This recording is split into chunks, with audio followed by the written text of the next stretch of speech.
राम राम भक्तों।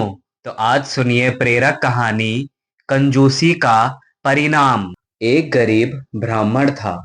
उसको अपनी कन्या का विवाह करना था। उसने विचार किया कि कथा करने से कुछ पैसे आ जाएंगे तो काम चल जाएगा। ऐसा विचार करके उसने भगवान राम के मंदिर में बैठकर कथा आरंभ कर दी। उसका भाव यह था कि कोई श्रोता आए चाहे ना आए, पर भगवान तो मेरी कथा सुनेंगे ही। पंडित जी की कथा में थोड़े से श्रोता आने लगे। एक बहुत कंजूस सेठ था। एक दिन वह मंदिर में आया। जब वह मंदिर की परिक्रमा कर रहा था, तब उसको मंदिर के भीतर से कुछ आवाज आई। ऐसा लगा कि कोई दो व्यक्ति आपस में बात कर रहे हैं। सेठ ने कान लगाकर सुना। भगवान राम हनुमान जी से कह रहे थे कि इस गरीब ब्राह्मण के लिए 100 रुपए का प्रबंध कर देना, जिससे कन्यादान ठीक हो जाए। हनुमान जी ने कहा कि ठीक है महाराज, इसके 100 रुपए पैदा हो जाएंगे। सेठ ने यह सुना तो वह कथा समाप्त होने के बाद पंडित जी से मिला और उसने कहा कि महाराज, कथा में रुपए पैदा हो रहे हैं कि नहीं। पंडित जी बोले कि श्रोता लोग बहुत कम आते हैं, रुपए कैसे पैदा हों। सेठ ने कहा कि मेरी एक शर्त है।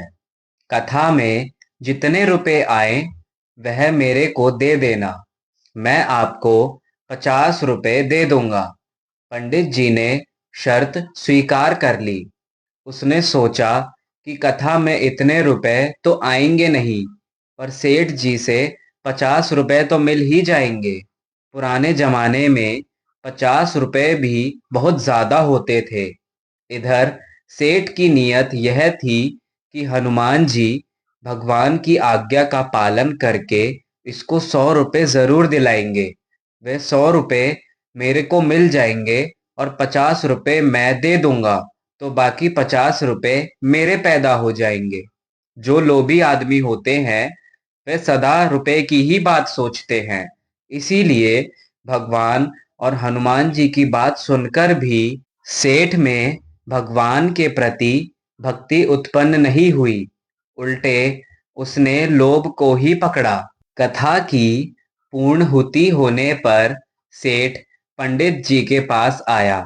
उसको आशा थी कि आज 100 रुपए भेंट में आए होंगे। पंडित जी ने कहा कि भाई, आज तो भेंट बहुत थोड़ी सी आई, बस 5-7 रुपए आए हैं। सेठ बेचारा क्या करे। उसने अपने वादे के अनुसार पंडित जी को 50 रुपए दे दिए। लेने के बदले देने पड़ गए।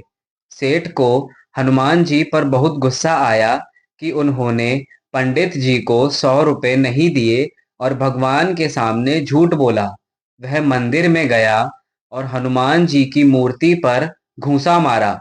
घूंसा मारते ही सेठ का हाथ मूर्ति से चिपक गया। अब सेठ ने बहुत जोर लगाया, पर हाथ छूटा नहीं। जिसको हनुमान जी पकड़ लें वह कैसे छूट सकता है। सेठ को फिर आवाज सुनाई दी।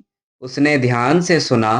भगवान हनुमान जी से पूछ रहे थे कि तुमने ब्राह्मण को 100 रुपए दिलाए कि नहीं। हनुमान जी ने कहा कि महाराज, 50 रुपए तो दिला दिए, बाकी 50 रुपए के लिए सेठ को पकड़ रखा है। वह 50 रुपए देगा तो छोड़ देंगे। सेठ ने सुना तो विचार किया कि मंदिर में लोग आकर मेरे को देखेंगे तो बड़ी बेइज्जती होगी। वह चिल्लाकर बोला कि हनुमान जी महाराज, मेरे को छोड़ दो, मैं 50 रुपए दूंगा। हनुमान जी ने सेठ का हाथ छोड़ दिया। सेठ ने जाकर पंडित जी को 50 रुपए दे दिए। जय सिया राम।